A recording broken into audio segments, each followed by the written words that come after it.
जय श्री कृष्ण। हम लोग कितने दिनों से सुनते आ रहे हैं भगवत गीता का एक श्लोक हर दिन। हम लोग सुन रहे थे अध्याय 14। बाद में कुछ हेल्थ की वजह से, किसी और वजह से मैं वीडियो कंटिन्यू नहीं कर पाई हूँ, परंतु आपको बता देती हूँ कि अध्याय 14 तो मैंने परिपूर्ण कर दिया है।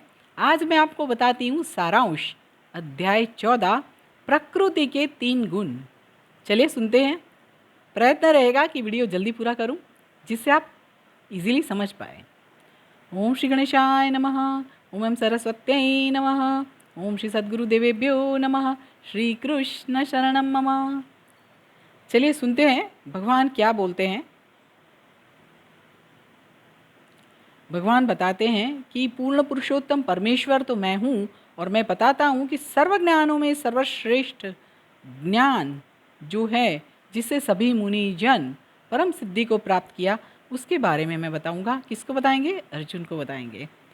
7वें अध्याय से लेके 12वें अध्याय के अंत तक श्री कृष्ण भगवान ने जो ज्ञान दिया है परम सत्य का, सविस्तर विस्तार सहित ज्ञान दिया है।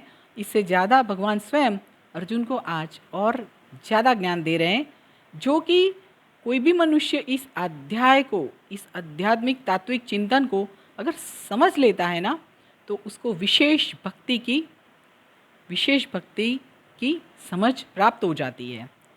और यहाँ पे पूर्ण दिव्य ज्ञान प्राप्त करने के बाद भी मनुष्य जो है जन्म और मृत्यु के चक्र में से मुक्त होकर पूर्ण पुरुषोत्तम परमेश्वर के साथ गुणात्मक एकता प्राप्त करता है।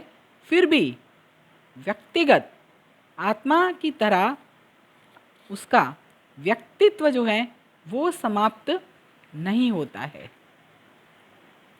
यहाँ पे जो बात है उसमें ये भी बताया है कि पूर्ण पुरुषोत्तम परमेश्वर जो हैं कृष्ण भगवान सर्व जीवों के आद्य पिता है, और सभी जो जीव हैं भौतिक प्रकृति तथा आध्यात्मिक प्रकृति के संयोग रूप से हैं। और जीवात्मा जब दिव्य है, ये भी बताया गया है, जीवात्मा दिव्य होने से उसको भौतिक प्रकृति के साथ किसी भी तरह की लेन देन नहीं होती है। ये भी यहाँ पे बताया गया है। भौतिक प्रकृति के द्वारा बद्ध किया हुआ जो जीव होता है वो बहुत सारे प्रकार के होते हैं। कोई सुखी है तो कोई अत्यंत सक्रिय है और कोई असहाय है। इस प्रकार के मनोभाव ही प्रकृति में जीव की बद्धावस्था का कारण रूप होता है। यहाँ पे सत्वगुण तमोगुण की जो बात है और रजोगुण की जो बात है, उसमें यहाँ पे ये भी है कि सत्वगुण जो है अन्य गुणों से बहुत ज़्यादा अधिक शुद्ध होने से प्रकाश देने वाला होता है, और मनुष्य को सर्व पाप कर्म से मुक्त करने वाला होता है। जो मनुष्य इस गुण में अवस्थित होता है वो सुख तथा ज्ञान के भाव से बद्ध हो जाता है। रजोगुण की बात करते हैं तो उसकी उत्पत्ति जो है अमर्यादित इच्छाएं और तृष्णा के कारण होती है, और इसी वजह से देहधारी जीव जो होता है वो सकाम कर्म से बद्ध हो जाता है। रजोगुण का जो खास लक्षण है वो है पुरुष और स्त्री के बीच का आकर्षण। स्त्री को पुरुष का आकर्षण होता है और पुरुष को स्त्री का आकर्षण होता है, जिसको रजोगुण कहा जाता है। जब रजोगुण बढ़ जाता है तब मनुष्य के अंदर भौतिक सुख को भोगने की लालसा जग जाती है, और वो इंद्रिय तृप्ति का सुख भोगना चाहता है। इंद्रिय तृप्ति के लिए रजोगुणी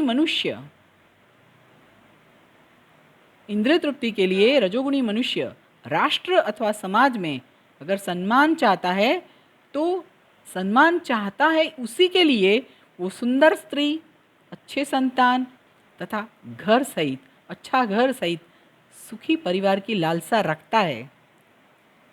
और ये सभी चीज़ जो है रजोगुण है उसकी उत्पत्तियां हैं। ये सामान्य मनुष्य में ये भर भर के होता है, इसको हम नकार नहीं सकते हैं। रजोगुण की उत्पत्तियां, जब तक मनुष्य इसी सभी चीज़ों के लिए उथल पाथल करता रहता है, दौड़ता रहता है, तब तक उसको बहुत कार्य करना पड़ता है, काम करना पड़ता है। काम यानी कार्य। यहाँ पे स्पष्ट बने और स्पष्ट तरीके से दिखाया गया है कि मनुष्य अगर कर्म फलों के जो संग होता है उसके कारण कर्मों से वो बद्ध हो जाता है।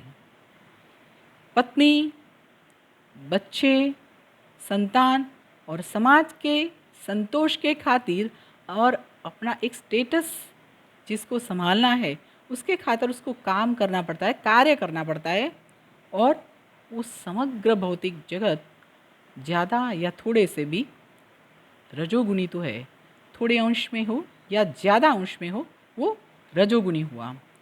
और दूसरी बात यहाँ पे ये है कि अज्ञान से जो उत्पन्न होता है तमोगुण, जो कि सर्वदेहधारी जीवों का मोह है, ये गुण का परिणाम उन्माद होता है, आलस्य होता है तथा निद्रा होता है, जो कि बद्ध जीव को बंधन में ले लेता है। यहाँ पे तमोगुण देहधारी जीव का जो गुण है बहुत विचित्र है। तमोगुण सत्वगुण से सर्वथा विपरीत, और सत्वगुण में ज्ञान संवर्धन करने वाला मनुष्य जान सकता है कौन क्या है, परंतु तमोगुण तो इससे पूरी तरह से विपरीत है और इसके अंदर फंसा हुआ मनुष्य पागल बन जाता है। और ऐसा पागल मनुष्य ये नहीं समझ पाता है कि कौन क्या है और सत्य क्या है, और वो उन्नति के बजाय अवनति में चला जाता है। सत्वगुण जो होता है वो मनुष्य को सुख से बांध देता है, रजोगुण जो है सकाम कर्म से बांधता है, और तमोगुण जो है मनुष्य को ज्ञान से ढक देता है और उससे प्रमाद से बांध लेता है। जैसे तत्वचिंतक, वैज्ञानिक और शिक्षक अपने अपने ज्ञान क्षेत्र में रहकर संतुष्ट रहता है, उसी तरह से सत्वगुणी मनुष्य अपने कर्म अथवा बौद्धिक कार्य से संतुष्ट तो रहता ही है, जबकि रजोगुणी मनुष्य सकाम कर्मों में लगा हुआ रहता है। वो शक्य हो उतना ज़्यादा धन प्राप्त करने के लिए सभी कार्यों में व्यय करता है, और कभी कभी वो क्या करता है, हॉस्पिटल्स बनवाता है, कभी कभी वो अपना धन धर्मादा संस्था में देता है, दान करता है। ये सभी कुछ रजोगुणी व्यक्ति में होता है, परंतु तमोगुण जो होता है उसको ये तो ज्ञान को पूरी तरह से ढक देता है, और तमोगुण में रहकर मनुष्य जो कुछ भी करता है न तो वो उसके लिए, ना तो अन्य किसी के लिए भी, न खुद के लिए न अन्य किसी के लिए भी वो हितावह होता है। जब यहाँ पे शरीर का सर्व द्वार जो है ज्ञान के प्रकाश से प्रकाशित हो जाता है, तब सत्वगुण व्यक्त हो रहा है ऐसा अनुभव हो सकता है। शरीर के 9 द्वार है, ये बात मैंने भागवत में भी बताई है। शरीर में 9 द्वार है, 2 आँखें, 2 कान, 2 घ्राणेन्द्रिय, मुख, जननेन्द्रिय और गुदा। जब दरेक द्वार, सभी द्वार जो हैं सत्व के लक्षण से प्रकाशित होते हैं, तब ये समझना है कि मनुष्य ने अपने अंदर सत्व गुण को प्रकाशित किया है, विकास किया है सत्व गुण का, और ये सत्वगुणी मनुष्य जो है सभी वस्तुओं को, सभी चीज़ों को यथार्थ रूप से देख सकता है। जब रजोगुण में बढ़ोतरी हो जाती है तो अत्यंत आसक्ति, सकाम कर्म, उग्र उद्यम, अनियंत्रित इच्छा और लालसा प्रकट हो जाते हैं। जब रजोगुणी मनुष्य अपने प्राप्त हुए स्थान से कभी भी संतुष्ट नहीं रहता है, बात सही है, हम समझ सकते हैं। वो अपनी स्थिति, अपना स्टेटस बढ़ाने के लिए हमेशा ऊंचा नीचा होता रहता है। अगर वो घर बनाने के लिए इच्छा रखता है तो वो सोचता है कि महल जैसी इमारत क्यों न बने। जब उसको लगता है कि मैं तो सनातन काल तक इसी में रहने वाला हूँ, सब कुछ बनवाने के बाद भी मनुष्य कितने समय तक उस घर में, उस इमारत में, उस महल में रह सकता है, ये पॉइंट सोचने वाला है, सोचिए। और वो अपनी इंद्रिय तृप्ति के लिए अत्याधिक लालसा को विकसित करता है। इसका कोई अंत नहीं है, इंद्रिय तृप्ति का कोई अंत नहीं है, ये बात हम लोग जानते हैं। और वो हमेशा कुटुंब और परिवार के साथ अपने घर में ही रहना चाहता है और इंद्रिय तृप्ति की प्रक्रिया जो है वो चालू रखना चाहता है, इसका कोई अंत नहीं है। और ये सभी कुछ रजोगुण है। और जब तमोगुण की वृद्धि हो जाती है तब अंधकार, जड़ता, उन्माद, मोह, आलस्य, निद्रा व्यक्त होती है। जहाँ प्रकाश नहीं होता है वहाँ पर ज्ञान अनुपस्थित होता है। तमोगुणी मनुष्य कोई नियामक सिद्धांत कर्म करता नहीं है। दूसरी बात यहाँ पे ये भी है, जब कोई मनुष्य सत्वगुण में मृत्यु पाता है तब महर्षियों के उच्चतर विशुद्ध लोगों की उसको प्राप्ति होती है। और रजोगुण में मृत्यु पाता है तो सकाम करने वालों में वो जन्म लेता है। और तमोगुण में मृत्यु पाता है तो पशु योनि में जन्म ग्रहण करता है। बहुत सारे लोगों की, किसी किसी लोगों की ऐसी मान्यता है कि जब आत्मा मनुष्य जीवन की भूमिका प्राप्त कर लेता है उसके बाद नीचे नहीं जाता है। जैसे हम लोग मनुष्य हैं तो इसके नीचे की स्तर का जन्म हमको नहीं मिलेगा, ऐसे कई कई लोग मानते हैं, परंतु ये गलत है। ये गलत है। इस श्लोक के अनुसार जो मैंने अभी बताया, कोई मनुष्य अगर तमोगुणी हो जाता है तो मृत्यु के बाद वो पशु योनि में अधोगति प्राप्त करता है और वहाँ से क्रमिक विकास के द्वारा उन्नति करना पड़ता है और वो उन्नति करके पुनः मनुष्य योनि प्राप्त करता है। पुण्य कर्म का जो फल होता है ना वो शुद्ध होता है, सात्विक गुणमय होता है, परंतु रजोगुण में जो किया हुआ कर्म है वो दुख में परिणाम देता है और तमोगुण में किया हुआ कर्म मूर्खामी में, फुलिशनेस में जाता है। यहाँ पे दूसरी बात बताती हूँ कि सत्वगुण से वास्तविक ज्ञान का विकास होता है, रजोगुण से लोभ उत्पन्न होता है और तमोगुण में से रिपीटेडली प्रमाद, मोह, अज्ञान उत्पन्न होता है। देखिए यहाँ पे प्रकृति के जो 3 गुण हैं उसकी बात हो रही है, ध्यान से सुनिएगा, इसको मिस नहीं करिएगा। चलिए इससे आगे बता रही हूँ। प्रयत्न है मेरा कि जल्दी ही वीडियो पूरा करूँ जिससे आप जल्दी से समझ सके, आपका ज़्यादा टाइम नहीं लूँ। सत्वगुणी मनुष्य जो है क्रमशः ऊपर की तरह उच्चतर लोकों में जाता है, स्टेप बाय स्टेप ऊपर जाता है, जबकि रजोगुणी मनुष्य जो है वो पृथ्वी लोक में रहता है और जो घृणाजनक तमोगुण में होता है वो नीचे नर्क लोक में जाता है। यहाँ पे प्रकृति के तीन गुण जो हैं उसमें से जो फल मिलता है वो बताया गया है। स्वर्ग लोकों से बना हुआ एक ऊर्ध्वलोक है जहाँ हर एक व्यक्ति अत्यंत उन्नत होती है। उन्नत रजोगुण मिश्र होता है, सत्व तथा तमोगुण के बीच होता है, परंतु मनुष्य सदा शुद्ध नहीं होता है। और निम्नतम तमोगुण अत्यंत घृणास्पद बताया गया, जघन्य। अज्ञान को विकसित करने का कारण और परिणाम अत्यंत जोखमी होता है। अज्ञान यानी तमोगुण को डेवलप करने से मनुष्य को बहुत सारी प्रॉब्लम हो सकती है, जोखम होता है। ये प्रकृति का निम्नतम गुण है, तमोगुण। मनुष्य योनि से निम्न स्तर में पशु, पक्षी, सरीसृप, वृक्ष वैसी 80 लाख योनियां हैं। प्रकृति का निम्नतम गुण है तमोगुण और मनुष्य योनि से निम्न स्तर में पशु, पक्षी, सरीसृप, वृक्ष ऐसी 80 लाख योनियां हैं, जिसमें तमोगुण के विकास के हिसाब से लोगों को ये अधम योनियां मिलती रहती है।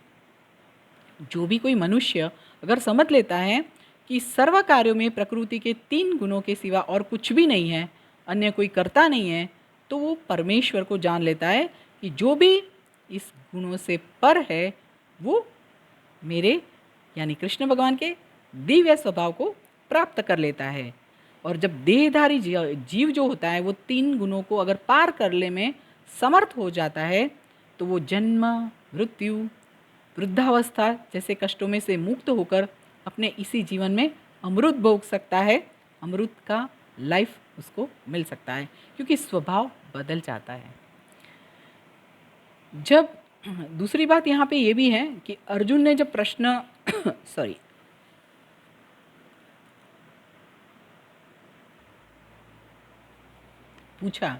अर्जुन ने जब प्रश्न पूछा, हे प्रभु, जब मनुष्य इस 3 गुणों से अगर ऊपर होता है तो वो कैसे पता लगता है, क्या लक्षण उसके होते हैं, क्या उसका आचरण होता है और वो प्रकृति के गुणों को पार कैसे कर जाता है।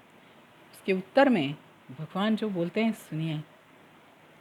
भगवान बताते हैं कि जो मनुष्य प्रकाश, आसक्ति तथा मोह उपस्थित हो तभी उनकी घृणा नहीं करता है, न उनसे कोई आकांक्षा रखता है, जो भौतिक गुणों के इस सर्वे प्रतिक्रिया को देखता है, पर किस भाव से देखता है, निश्चल तथा अविचल भाव से, और केवल गुणों से ही वो क्रियाशील होता है, ऐसा जानकर वो तटस्थ रहता है और गुणातीत रहता है, जो अपने अंदर में स्थित रहता है और सुख तथा दुख को समान मानता भी है और समान भाव से देखता भी है। जो मनुष्य मिट्टी का जो गोला होता है उसको और पत्थर को और सोने की लकड़ी को एक भाव से अगर देखता है, जो अनुकूल तथा प्रतिकूल दोनों में समान भाव से रहता है, जो धीर है, जो कि प्रशंसा में और बदनामी में मान तथा अपमान में समान भाव से रहता है, जो शत्रु और मित्र दोनों के प्रति समान व्यवहार रखता है, जिसने सर्व दुन्यवी कार्यों का परित्याग किया है, ऐसे मनुष्य को प्रकृति के गुणों से ऊपर मानना चाहिए। भगवान को जो ये प्रश्न पूछा गया अर्जुन के द्वारा, तब जो जवाब मिला है वो एक के बाद ऐसे क्रमशः ऐसे जवाब दिए हैं। उसमें भगवान बताते हैं कि जो व्यक्ति दिव्य अवस्था में होता है वो कभी भी किसी की ईर्ष्या नहीं करता है और किसी चीज़ की उसको जंखना नहीं रहती है। और दूसरी बात यहाँ पे ये भी है कि गुणातीत दिव्य अवस्था पाया हुआ जो भक्त होता है वो सिर्फ और सिर्फ सभी गुणों से ऊपर हो जाता है। जो मनुष्य सभी अनुकूल और विपरीत परिस्थितियों में कृष्ण भगवान बताते हैं कि मेरी अविचल भक्ति में रहता है, वो तुरंत ही भौतिक प्रकृति के ये गुणों को पार कर जाता है और ब्रह्म पद तक पहुंच जाता है। और मैं ही वो निर्विशेष ब्रह्म का आश्रय हूँ, जो कि अमर्त्य, अविनाशी और सनातन हूँ, और वो अंतिम सुख की स्वाभाविक स्थिति है। ब्रह्म का बंधारण यानी स्वरूप है अमरत्व, अविनाशिता, शाश्वतता और सुख। ब्रह्म जो है दिव्य साक्षात्कार का शुभारंभ है। परमात्मा इस दिव्य साक्षात्कार की मध्य और द्वितीय अवस्था है और पूर्ण पुरुषोत्तम परमेश्वर ये परम सत्य के साक्षात्कार का आखिरी स्तर भी है, जिसे परमात्मा और निर्विशेष ब्रह्म दोनों परम पुरुष में रहते हैं। दूसरी आगे बात करते हैं, जीव जो होता है, जो स्वभाव से ब्रह्म होता है, परंतु उसमें भौतिक जगत पर प्रभुत्व करने की इच्छा रहती है। सोचिए ये बात, होता है ना ऐसा, जिसके कारण उसका पतन होता है। जीव उसकी स्वरूपावस्था में भौतिक प्रकृति के 3 गुणों से ऊपर होता है, परंतु भौतिक प्रकृति का संग उसके प्रकृति के विविध गुणों सत्व, रजो या तमोगुण में वृद्धि करता है। हम किस पोजीशन में जा रहे हैं वो हमको तय करना है। ये 3 गुणों के संग के वजह से ही भौतिक जगत के ऊपर वर्चस्व जमाने की हम लोग इच्छा रखते हैं। पूर्ण कृष्ण भावना के साथ अगर भक्ति भरी सेवा में कोई अगर डूब जाता है तो तुरंत ही वो दिव्य अवस्था में स्थित हो जाता है और भौतिक प्रकृति के ऊपर नियंत्रण करने की उसकी जो इच्छा होती है वो गलत इच्छा दूर हो जाती है। शास्त्रों में बताया गया है, श्रवण, कीर्तन, स्मरण वगैरह उससे जो शुरू होती हुई नवधा भक्ति जो है उसके प्रक्रिया का अनुसरने से भक्तों के संग में रहना चाहिए। वो अनुसरण करने के लिए भक्तों के संग में रहना चाहिए और धीरे धीरे आध्यात्मिक गुरु की कृपा से मनुष्य को भौतिक प्रकृतियों को अपने नियंत्रण नीचे लाने की जो इच्छा वृत्ति होती है वो दूर होती जाएगी। देखिए, यहाँ पे जो बात की गई है प्रकृति के 3 गुण, सत्वगुण, रजोगुण, तमोगुण, बहुत अच्छे से समझाया है। अंत में तो यही बात होती है कि हमको ये 3 गुणों से ऊपर उठकर श्री कृष्णमय हो जाना है, भगवानमय हो जाना है। चलिए, आज मैंने आपको अध्याय 14 प्रकृति के 3 गुण, सत्वगुण, रजोगुण, तमोगुण का सारांश बताया है। कल से हम लोग सुनेंगे अध्याय 15 का प्रथम श्लोक। चलिए, अभी के लिए आप सभी को मेरी ओर से जय श्री कृष्ण।